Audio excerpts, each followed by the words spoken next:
selamat datang di kelas manajemen proyek. Materi kita hari ini adalah proyek dan manajemen fungsional. Mari kita mulai dengan pembahasan pertama, yaitu manajemen proyek dalam perkembangan peradaban. Jadi, proyek-proyek yang kita hadapi sekarang menjadi semakin kompleks dan membutuhkan keterampilan khusus serta melibatkan banyak pihak. Persaingan bisnis yang semakin ketat juga memaksa perusahaan untuk mengelola proyek dengan lebih efektif dan efisien untuk memaksimalkan hasil sambil meminimalkan biaya, waktu, dan juga tenaga. Dan sebagai solusi, manajemen proyek diperkenalkan untuk memastikan setiap tahap proyek dari perencanaan hingga penyelesaian berjalan tepat waktu, sesuai anggaran, dan dengan kualitas yang diharapkan. Ini membuat manajemen proyek sebagai kunci sukses dalam menangani proyek secara sistematis di dunia usaha modern. Ada 3 pendekatan utama yang sering digunakan dalam manajemen proyek. Yang pertama, manajemen klasik, yaitu pendekatan tradisional yang fokus pada struktur dan pembagian tugas yang jelas. Yang kedua, pemikiran sistem yang melihat proyek sebagai bagian dari sistem yang saling terhubung dan mencoba mengoptimalkan setiap bagian. Terakhir, ada pendekatan kontingensi yang lebih fleksibel karena disesuaikan dengan situasi atau kondisi yang berbeda-beda. Jadi, ketiga pendekatan ini bisa kita gunakan tergantung pada situasi dan kebutuhan proyek yang sedang kita kerjakan. Mari kita lihat diagram ini. Di sini kita dapat lihat bahwa manajemen proyek dipengaruhi oleh 3 pendekatan utama. Pertama, manajemen klasik yang berfokus pada fungsi-fungsi dasar seperti perencanaan dan pengorganisasian. Pendekatan ini memberikan struktur yang jelas dalam setiap langkah proyek. Kedua, pendekatan sistem yang memandang proyek sebagai bagian dari sistem yang saling terhubung. Ini berarti setiap elemen proyek harus bekerja sama agar keseluruhan berjalan dengan baik. Ketiga, pendekatan kontingensi yang menekankan pentingnya fleksibilitas dalam manajemen proyek dan menyesuaikan strategi dengan kondisi yang unik. Di samping ketiga pendekatan ini, manajemen proyek juga diperkaya oleh disiplin ilmu seperti arsitektur, engineering, sosial, dan juga ekonomi. Semua berperan penting untuk memastikan bahwa proyek dapat dikelola secara efektif dan juga menyeluruh. Oke, sekarang mari kita bahas konsep manajemen klasik atau sering juga disebut manajemen fungsional.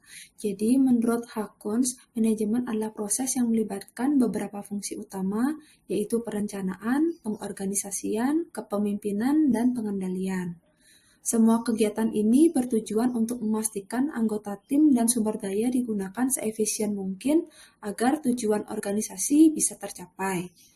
Kita bisa melihat manajemen sebagai suatu proses yang berkesinambungan, di mana manajer perlu memanfaatkan tenaga kerja, keahlian, peralatan, dana, dan informasi secara sistematis.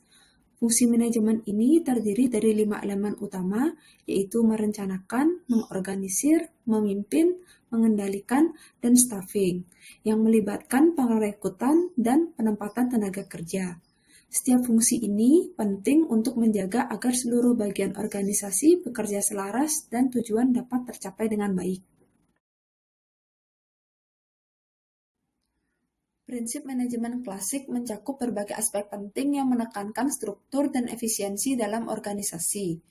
Salah satunya adalah departementalisasi dan spesialisasi, di mana kegiatan dikelompokkan berdasarkan fungsi, produk, atau wilayah yang memungkinkan terciptanya spesialisasi untuk meningkatkan efisiensi. Organisasi ini juga menggunakan struktur piramida, di mana otoritas mengalir dari atas ke bawah dan menciptakan hierarki yang jelas. Dan prinsip otoritas dan rantai komando memastikan bahwa setiap bawahan menerima perintah hanya dari satu atasan. Hal ini menjaga kejelasan dalam instruksi. Selain itu, pengambilan keputusan yang bertanggung jawab dan disiplin yang ketat diperlukan agar organisasi dapat menjalankan keputusan dengan efektif. Manajemen juga membedakan antara lini dan staf, di mana penjabat lini membuat keputusan operasional, sementara staf memberikan nasihat berdasarkan keahlian mereka. Selanjutnya, hubungan atasan dan bawahan yang kuat menjadi penting untuk memastikan kolaborasi efektif dan menciptakan lingkungan kerja yang kondusif. Selain itu, arus kegiatan horizontal seperti koordinasi antar departemen melalui rapat dan komite juga diperlukan untuk mengelola tugas lintas fungsi. Dan pada akhirnya, meskipun prinsip ini awalnya berfokus pada keuntungan sebagai kriteria keberhasilan utama, kini tujuannya lebih luas seperti pelestarian lingkungan dan keterlibatan masyarakat semakin mendapat perhatian.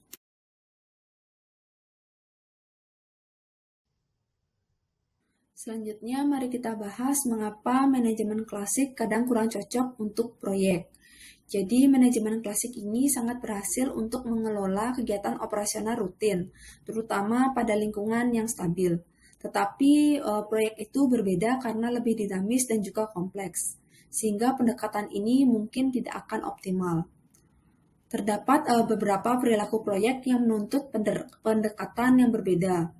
Yang pertama, jenis dan intensitas kegiatan di proyek bisa berubah dengan cepat. Jadi, manajemen proyek ini perlu lebih responsif dibandingkan dengan manajemen operasional yang biasa. Yang kedua, proyek bersifat non-rutin dengan tujuan jelas dan waktu yang terbatas. Ini berbeda dengan kegiatan rutin yang lebih bersifat jangka panjang. Yang ketiga, kegiatan dalam proyek ini bermacam-macam dan membutuhkan keahlian dari berbagai disiplin. Jadi, kolaborasi dalam proyek itu sangat penting. Yang keempat, proyek itu sering kompleks dengan banyak hubungan internal dan juga eksternal. Jadi, banyak kegiatan yang saling bergantung satu sama lain dan membuat jadwal proyek itu saling terkait. Yang kelima, proyek biasanya berlangsung hanya sekali dan sering berisiko tinggi. Karena itu, pendekatan yang bertahap itu sangat diperlukan, di mana tahap berikutnya dilakukan jika tahap sebelumnya sukses. Dan yang keenam, peserta proyek memiliki tujuan yang berbeda. Misalnya, pemilik proyek ingin biaya yang rendah, sedangkan kontraktor ingin keuntungan yang tinggi. Jadi, konflik seperti inilah yang perlu dikelola dengan baik. Dan yang terakhir, proyek mempunyai waktu mulai dan penutupan yang pasti. Jadi, perlu pendekatan yang khusus dalam perencanaan, pengawasan, dan juga evaluasi. Karena sifat proyek yang unik inilah, pendekatan yang lebih fleksibel dan adaptif lebih dibutuhkan daripada manajemen klasik yang bersifat lebih kaku. Untuk memastikan suatu keberhasilan manajemen proyek, ada beberapa teknik dan metode khusus yang digunakan. Yang pertama, perencanaan yang cermat sangat diperlukan untuk menyusun urutan kegiatan dan penggunaan sumber daya dengan seefisien mungkin, yaitu dengan penggunaan alat seperti diagram Gantt dan PERT untuk menjaga kelancaran suatu proyek. Yang kedua, kita juga butuh organisasi arus kegiatan vertikal dan horizontal, di mana arus vertikal membantu dalam pengambilan keputusan dan arus horizontal mendukung koordinasi antar departemen agar proses berjalan lebih cepat tanpa banyak hambatan. Yang ketiga, kepemimpinan berbasis partisipasi sangat penting dalam proyek. Jadi, pemimpin proyek berperan sebagai integrator yang mendorong anggota tim untuk aktif berpartisipasi dan memastikan kolaborasi tersebut berjalan dengan lancar. Jadi, pemimpin di sini bukan hanya memerintah, tetapi juga menjadi pusat informasi yang menggunakan keahliannya dan pengaruh pribadinya untuk memotivasi tim. Yang keempat, pengendalian yang sensitif harus ditetapkan karena proyek memiliki risiko yang tinggi dan waktu yang terbatas. Jadi untuk itu diperlukan metode pengendalian yang mampu mendeteksi masalah sedini mungkin seperti earned value management yang dapat memantau kemajuan secara real time. Yang kelima, pendekatan dalam manajemen proyek adalah pendekatan sistem, di mana semua elemen dilihat sebagai bagian dari satu kesatuan yang bekerja secara sinergis. Jadi keberhasilan proyek bukan hanya bergantung pada satu bagian, tetapi keseluruhan elemen yang berkoordinasi dengan baik. Dan yang terakhir ada pendekatan situasional, di mana manajemen proyek ini harus fleksibel dan menyesuaikan gaya kepemimpinan, alokasi sumber daya, dan juga metode pengendalian sesuai dengan kondisi yang dihadapi. Jadi secara keseluruhan manajemen proyek ini memerlukan pendekatan yang dinamis, fleksibel, serta melibatkan perencanaan yang matang, kepemimpinan yang kolaboratif, serta pengendalian ketat karena bertujuan untuk menyelesaikan proyek secara efektif dan juga efisien. Selanjutnya, ini adalah diagram yang menggambarkan seluruh materi yang saya sampaikan dalam video ini, yaitu hubungan antara manajemen klasik dan pengelolaan proyek, serta bagaimana penerapan fungsi manajemen berubah ketika diaplikasikan pada proyek dibandingkan dengan kegiatan operasional rutin.